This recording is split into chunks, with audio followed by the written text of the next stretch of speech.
turabasuhuje mwese kandi tubahaye ikaze kuri Mutuyimana Leonere TV.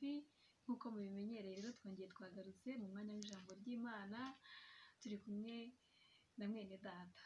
Ni umuntu mwari mufitiye amatsiko menshi, mumaze iminsi myinshi benshi mumbaza mutari ko umuntu wagutinyutse ninde, dukeneye kuzamumenya.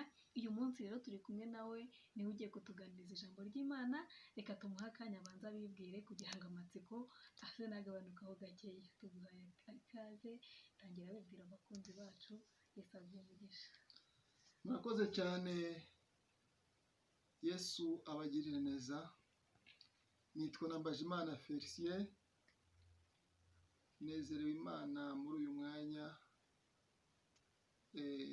inyemereye kuboneka hano kuri Mutuyimana Leonere TV kugira ngo tuganire ku ijambo ry'Imana yashyize ku mutima wanjye. Rero nshuti bakundwa, naje kandi ndahari, nanjye ndabakunda, ndaje ngo dufatikanye uyu murimo w'Imana. Reka rero tumusengera Imana, hanyuma atuganiriza amagambo y'Imana. Yesu abahe umugisha. Turagushimiye Kristo, uri mwiza kandi ubereye mwiza wo gutegereza bose. Uduhaye akanya kugira ngo tukwegere, niko umuririmbyi yaririmbye aravuga ngo mpa akanya nze nkwegere. Icyo nkeneye ni ukukwegera kugira ngo numve ijambo ryawe. Natwe tugushimiye aka kanya uduhaye kugira ngo twumve ijambo ryawe. Mukozi wagiye kutugezaho rero, umwuzuzi bikuzuye byo kutugirira umumaro muri iki gihe kigoye. Urakoze Kristo, kudukunda urukundo rwinshi bivuze uko turutekereza. Ngaho bana natwe tugirire neza, uduhe kuribikira ku mutima kugira ngo tutagucumuraho muri iki gihe, mu izina rya Kristo Yesu, amen. Murakoze cyane, Imana y'amahoro ibahe imigisha kandi bishimire. Ndagira ngo tuganire ku ijambo ry'Imana riri mu Befeso ibice 5 umurongo wa 14, Befeso ibice 3 umurongo wa 13 n'imirongo 2 turi buganireho gusa muri uyu mwanya. Rero umutwe w'ijambo uravuga ngo gukomera ku munsi mubi. Nshuti, mu by'ukuri dukwiye gukomera ku munsi mubi. Umuntu kugira ngo akomere ni uko hari impamvu ibimubuza gukomera, kandi umuntu akomera kuko hari ibimukomeza. Rero iri jambo rikwiye kudukomeza muri uyu mwanya. Reka dusome mu izina rya Yesu Kristo. Haranditswe ngo nicyo gituma bivugwa ngo usinziriye we kanguka, uzuke Kristo abone uko akumurikira. 15 nuko mwirinde cyane uko mugenda, mutagenda nk'abatagira ubwenge, ahubwo mugende nk'abanyabwenge. 16 mucunguze uburyo umwete, kuko iminsi ari mibi. Nuko ntimukabe abapfu, ahubwo mumenye icyo umwami wacu ashaka. Imana ishimwe cyane. Aya niyo magambo tugiye kuganiraho muri aka kanya. Haruguru gato n'ubundi bya bice 5 umurongo wa 10, hari ijambo n'umurongo umwe gusa rivuga ngo mushakashake uko mwamenya ibyo umwami ashima. Dukwiriye gushakashaka uko twamenya ibyo umwami wacu ashima, kurusha uko twashaka ibindi byose dushyiraho umutima, twibwira ko ari iby'ingenzi mu buzima cyangwa se ari byo bidufitiye umumaro. Mu buzima ibyo waba ufite byose uko byaba bingana kose, udafite umwami Yesu mu mutima wawe, uba uri umuhombyi. Ndababwiza ukuri, Yesu aravuze ngo nkunda abankunda kandi abashakana umwete bazambona. Ngo nimuguma muri nge, amagambo yanjye akaba muri mwe, muzasaba icyo mushaka cyose muzagihabwa. Dukwiye gukunda umwami kandi tugashakashaka uko twamenya ibyo ashima. Dukwiye kuba muri we, nawe ubwe akaba muri twe. Ibyo nibyo bidukwiriye mu gihe nk'iki ngiki. Aho ubundi ibirushya byo ni byinshi, ibyago n'amakuba ni byinshi, ingorane ni nyinshi, ariko ijambo ry'Imana rirahumuriza, riratubwira ngo ibyago n'amakuba ni byinshi ku bakiranutsi, ariko Uwiteka adukiza muri byose. Imana ishimwe.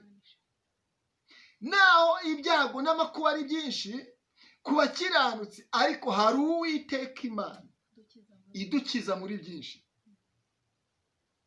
Dukwiye gukora ubushakashatsi bwo kumenya icyo umwami wacu ashima muri iyi minsi.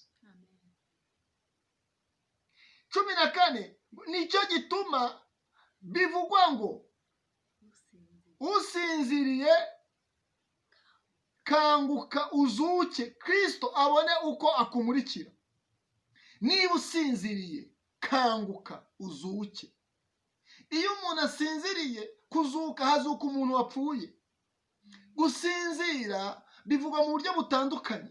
Gusinzira mu ruhande rumwe bisobanura urupfu, kandi nubwo waba utapfuye, iyo usinziriye uba umeze n'uburi nk'uwapfuye, ko hari ibyo utamenya.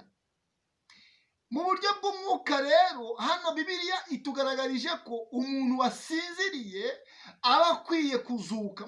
Muri make aba ameze nk'uwapfuye. Wowe rero usinziriye, ndakwinginze muri uyu mwanya, kanguka, Kristo arahari abone uko akumurikira. Imana ishimwe cyane. Shaka uko wamenya ibyo umwami ashima. Ibituma usinzira bireke, ahubwo zuka, Kristo arahari akumurikira. Imana yacu ishimwe cyane.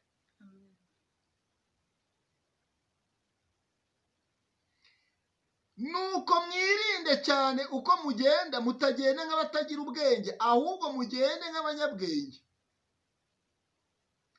Twirinde cyane uko tugenda, tutagenda nk'abatagira ubwenge, ahubwo tugende nk'abanyabwenge. Muri bimwe bwa bushakashatsi, mu byo turimo gushakashaka, mu byo turi kwirukankaho, mu byo turi kuharanira, mu by'ukuri dukwiriye kubigendamo ariko nk'abanyabwenge, tugende nk'abatagira ubwenge. Nshuti bakundwa, isi iradushuka, Satani aradukurura, ibihe bikadushuka, ariko ikidukwiriye ni kimwe: twibuke ko iwacu ari mu ijuru.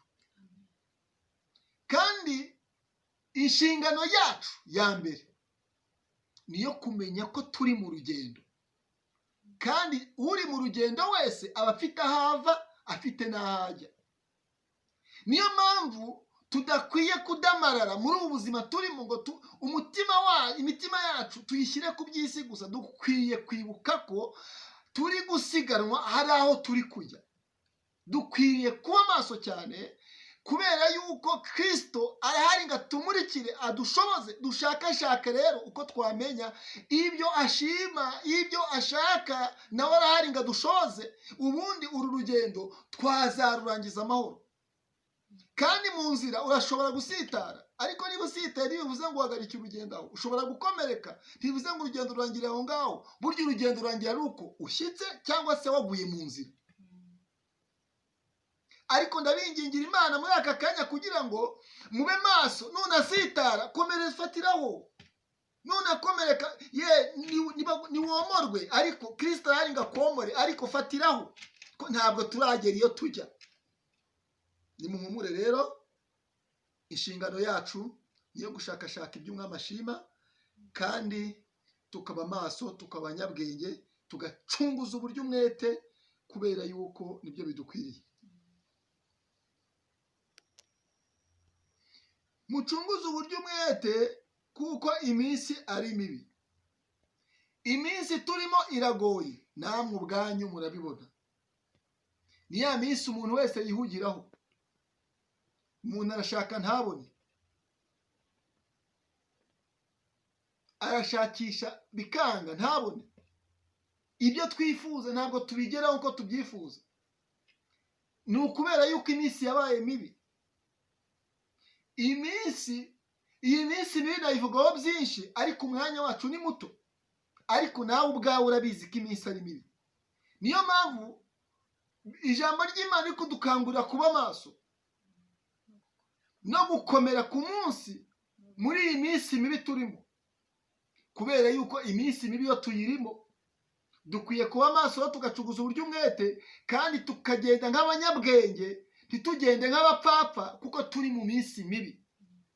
Ikidukwiriye mu minsi mibi ni ukugenda nk'abanyabwenge, ntitugende nk'abapfapfa, kandi tugacunguza uburyo umwete, tukagira vuba vuba, tugasiganwa kuko turi kugenda. Ariko iminsi turimo ni mibi. Ariko reka mbabwire inshuti bakundwa, ndabahumurije, nimuhumure, kubera yuko ikidukwiriye ni ugukomera muri iyi minsi mibi turimo. Imana ishimwe cyane. Nuko ntimukabe abapfu, ahubwo mumenye icyo umwami wacu ashaka. Ntidukwiye kuba abapfu, ahubwo dukwiye kumenya icyo umwami wacu ashaka. Imana yacu ishimwe. Dukwiye kumenya icyo umwami wacu ashaka. 16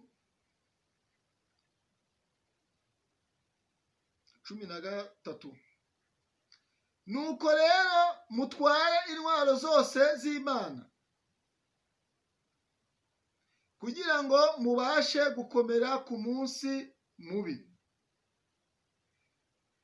kandi murangije byose mubashe guhagarara mudatsinzwe. Imana ishimwe cyane.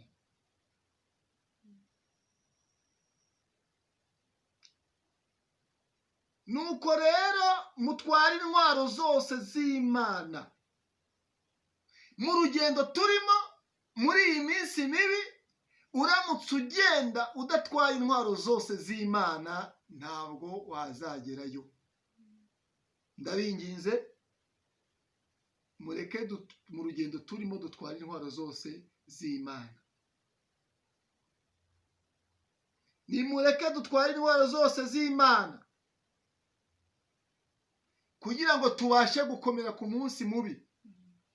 Ikibasha kudukomeza ku munsi mubi ni uko dutwara intwaro zose z'Imana.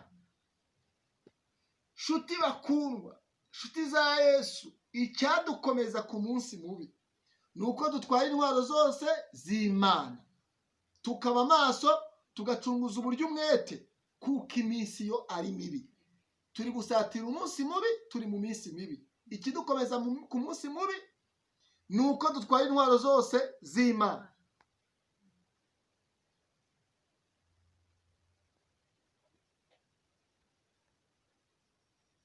Kugira ngo tubashe gukomera ku munsi mubi, kandi murangije byose mubashe guhagarara mudatsinzwe. Kandi niturangiza byose tuzabashe guhagarara tudatsinzwe. Ubwo nibwo tuzaba dusoje urugendo. Imana yacu ishimwe cyane. Bifurije kuryoherwa n'iri jambo. Iryo jambo nari nateguye ryari ku mutima wanjye, twari buganire uyu munsi. Mu by'ukuri nimureke dukomere ku munsi mubi. Ikidukomeza ku munsi mubi si amafaranga, si amashuri, si amamodoka meza, ntabwo ari amazu, si abana, si abagore, si abagabo, ahubwo ni ugutwara intwaro zose z'Imana. Imana ishimwe ku bw'aya magambo, kandi Uwiteka ayashyigikire. Mbifurije gukomera ku munsi mubi, kandi tukazagerayo amahoro. Imana ishimwe cyane. Yesu aguhe umugisha. Reka dusenge Imana yacu. Umuririmbyi yuzuye umwuka yaririmbye korasi iravuga ngo, Mana uzadufashe tuzarangize urugendo mu mahoro. Rero Imana izadufashe tururangize amahoro. Mwese mbifurije iherezo ryiza, uru rugendo tuzarurangiza amahoro. Rero ijambo turaryumvishije, dutware intwaro zose z'Imana kugira ngo tubashe gukomera ku munsi mubi, kandi turangije byose tubashe guhagarara tudatsinzwe n'uburiganya bwa Satani. Imana ishimwe. Tugire umwete wo gushakashaka uko twamenya ibyo umwami wacu ashima. Yesu aduhane umugisha. Reka dusenge Imana tumusabire umugisha. Namwe mwese abari